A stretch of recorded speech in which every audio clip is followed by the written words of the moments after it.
Olá, meus irmãos. Hoje nós vamos conversar com o Pai Valdo sobre a reforma íntima.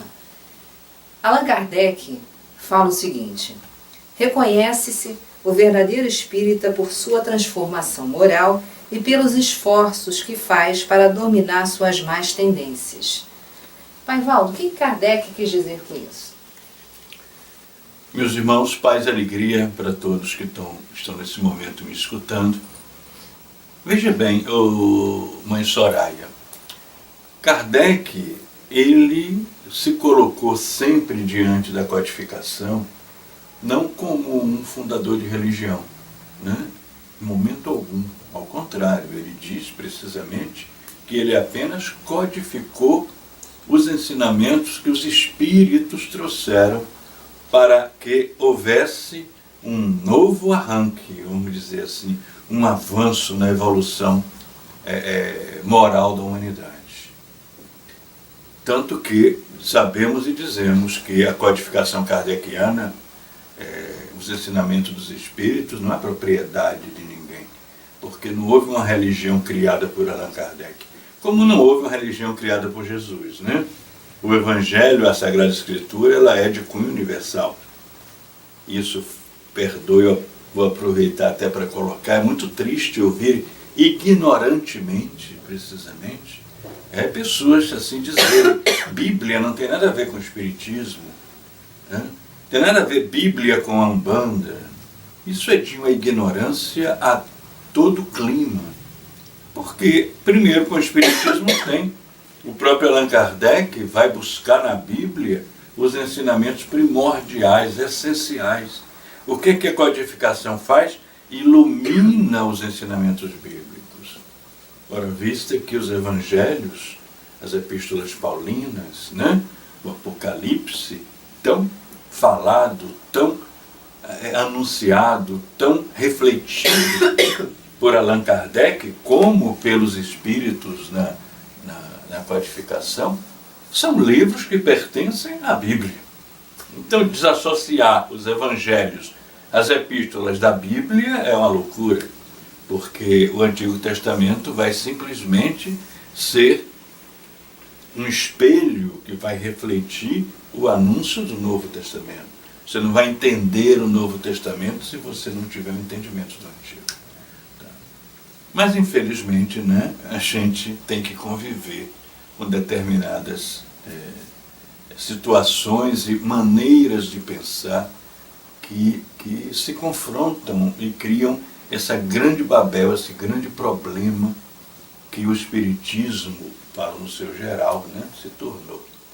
Vamos ver Pastorino, por exemplo, um grande espírita, escritor, nos seus livros, né, infelizmente não mais publicados, tendo em vista problemas de família, Sabedoria do Evangelho, onde ele reflete sobre os 4 evangelhos, e a introdução, que é maravilhosa desses livros, né, ele nos fala muito claramente como é importante o entendimento da Sagrada Escritura, e coloca que a Bíblia pode ser olhada sobre 3 visões. Ou você olha sobre a visão histórica, história do povo judeu, né? Com sua cultura, sua maneira de vivenciar e interpretar as coisas à luz do Torá, que não nos interessa, né, nós cristãos, embora seja uma forma de se ler a Bíblia, né? O retorno ao passado, pegando aspectos de uma caminhada do povo judeu, claro, contada sob a emblemática própria do oriental, do judeu, ou seja, através de símbolos. Então é a segunda maneira de se ler a Bíblia, sob o seu aspecto simbólico. Então, Torá judaica, né? Todos os fenômenos que estão contidos na Bíblia, no Antigo Testamento principalmente, passagem pelo Mar Vermelho, o maná que cai do céu, enfim, os profetas nos seus anúncios. Você pode ler sobre o aspecto simbólico, que é bem oriental, que é bem judaico. Mas nós cristãos vamos muito mais do histórico e do simbólico. Nós lemos a Bíblia sob o seu aspecto de mensagem. Por trás dos símbolos, por trás da história, está uma mensagem. A mensagem de Deus para nós. Isso é que nos importa. Não importa discutir se o povo passou pelo Mar Vermelho ou não passou. Não interessa discutir se o profeta tal ou o profeta tal era assim ou assado. Não me interessa discutir se a lei mosaica era uma lei arcaica que mandava matar ou não. A mim o que interessa é abrir a Bíblia e por trás da história, por trás do símbolo, deixar que a mensagem entre em meu coração, em minha vida. E aí sim eu vou entender o Novo Testamento. Tudo isso para falar de reforma íntima. Porque quando Allan Kardec nos diz que a reforma íntima é o essencial, que só se reconhece um verdadeiro espírita quando ele parte para a reforma íntima, sim, nós temos que perguntar, mas afinal o que é a reforma íntima? Meus irmãos, reforma íntima nada mais é do que trazer o Evangelho para a sua vida. O que é reformar? Você reforma a sua casa fazendo o quê? Consertando, mudando, renovando. Né? Íntima, interior. Esse termo que Kardec usa, bem interessante, necessidade da reforma íntima, ou seja, a necessidade de se jogar fora valores velhos, valores arcaicos, valores egóicos, para nos libertarmos através da iluminação do Evangelho para valores novos. É Paulo, apóstolo, o que Kardec faz senão parafrasear o apóstolo Paulo? Né? É necessário que joguemos fora o homem velho e renovemos nossa vida para nascer um homem novo interior. Então a reforma íntima é mudança de vida. E eu não entendo mudança de vida sem uma causa que a incentive, que dê a ela, é um contexto básico, que dê motivação. Por isso não adianta, isso aí é o Pai Valdo que fala, né? Pelo amor de Deus. Não acredito em espiritismo, reformas íntimas em casas espíritas, se a vivência de Jesus e seu Evangelho não esteja primordialmente sendo dada atenção. Porque é muito fácil falar em reforma íntima, mas é muito difícil se reformar intimamente. E nós vamos viver o que é essa palavra se transformar, é como a palavra caridade, né?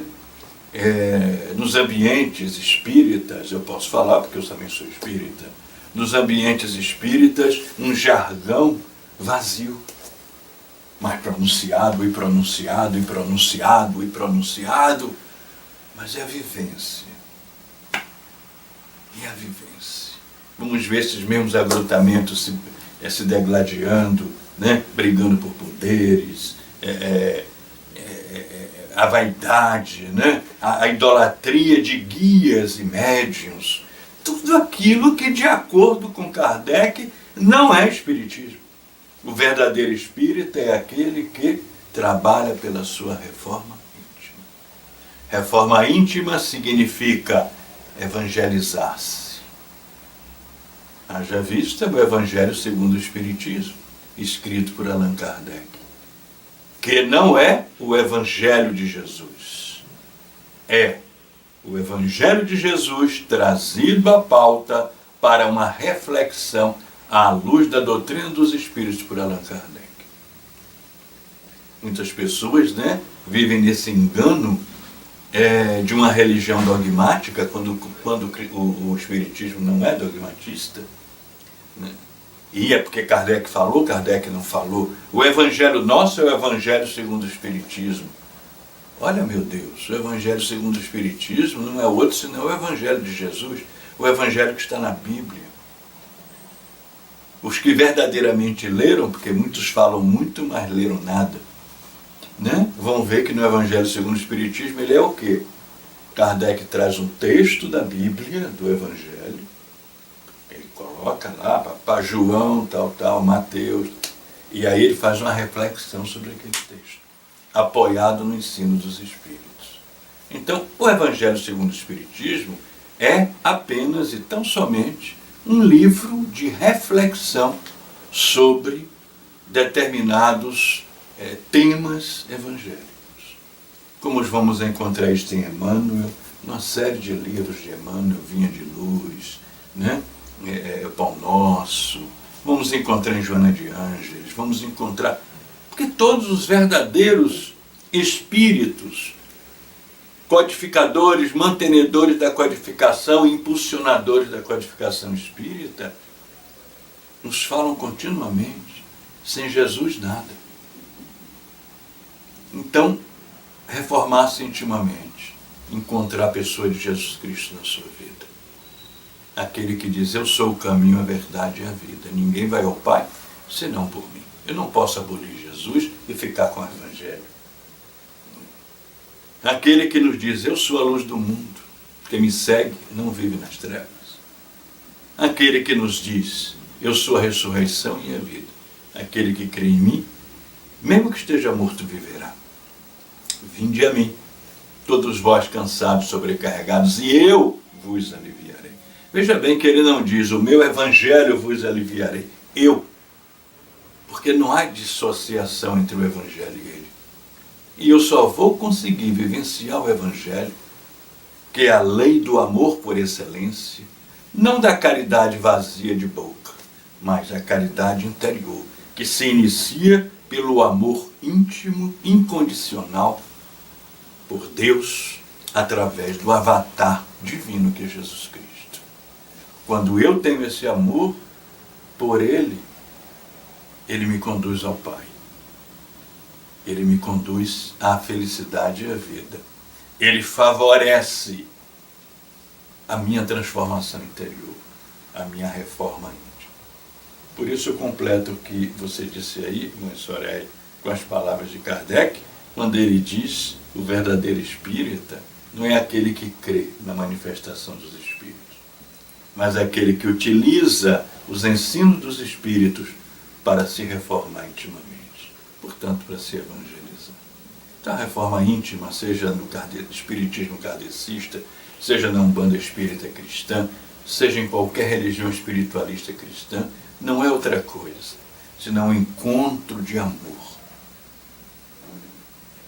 consigo mesmo, onde Jesus, o Cristo, vai estar presente. Então, encontro com Deus através do Cristo, que vai lhe levar, lhe impulsionar a amar seus irmãos, que nada mais é do que compreender, perdoar, não, só Deus perdoa, compreender, aceitar a limitação e dar continuidade àquilo que nosso querido Exu Malandrino sempre nos diz, para frente e para o alto. Agora, Pai Valdo, quando a gente pensa nesse tema, né, naturalmente algumas questões, algumas perguntas vêm à mente. Né? Uma muito comum que as pessoas fazem é como fazer essa reforma íntima. Outra, quando se deve fazer isso? O que o senhor poderia nos dizer a esse respeito? Olha, mãe Soraya, são perguntas muito abstratas e ao mesmo tempo que vai se concretizar em mim. Como fazer a reforma íntima? O Mestre Jesus. Quer aprender? É com Ele. Busque-o através da prece, através da reflexão, através do encontro pessoal e íntimo com Ele. Métodos, o Evangelho.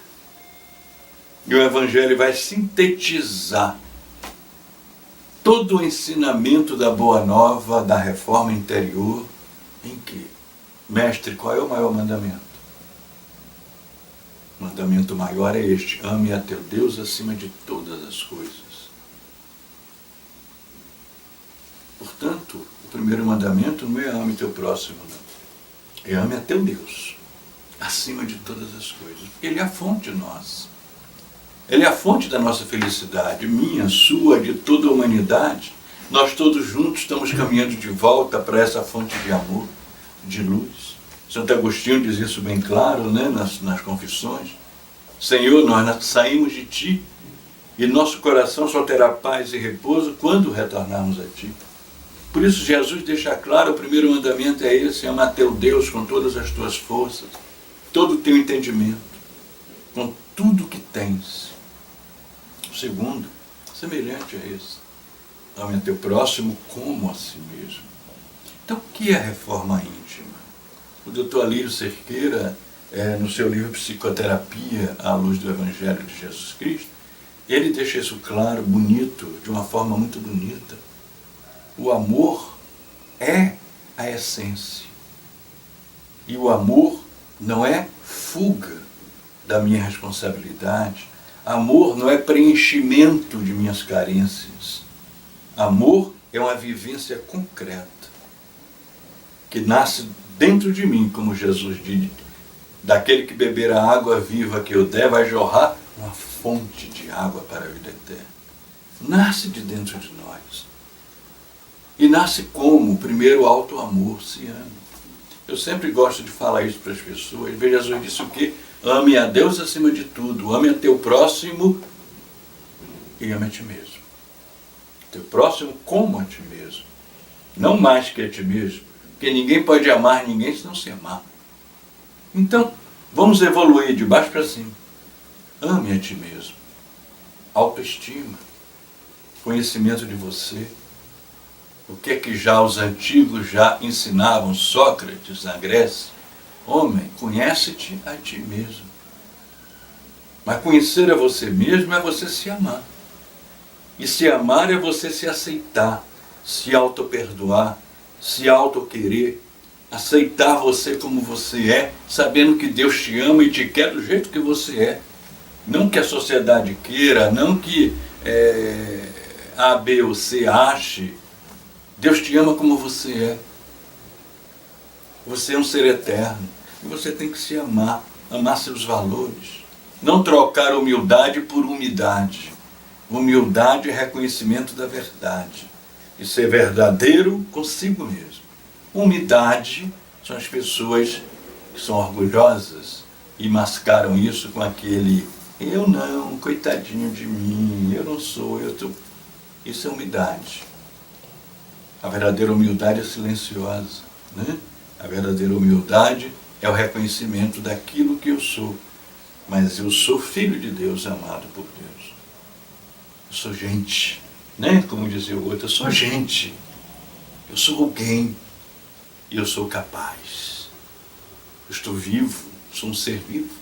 E tenho toda uma eternidade pela frente para viver cada vez mais essa dinâmica do amor, para ser feliz.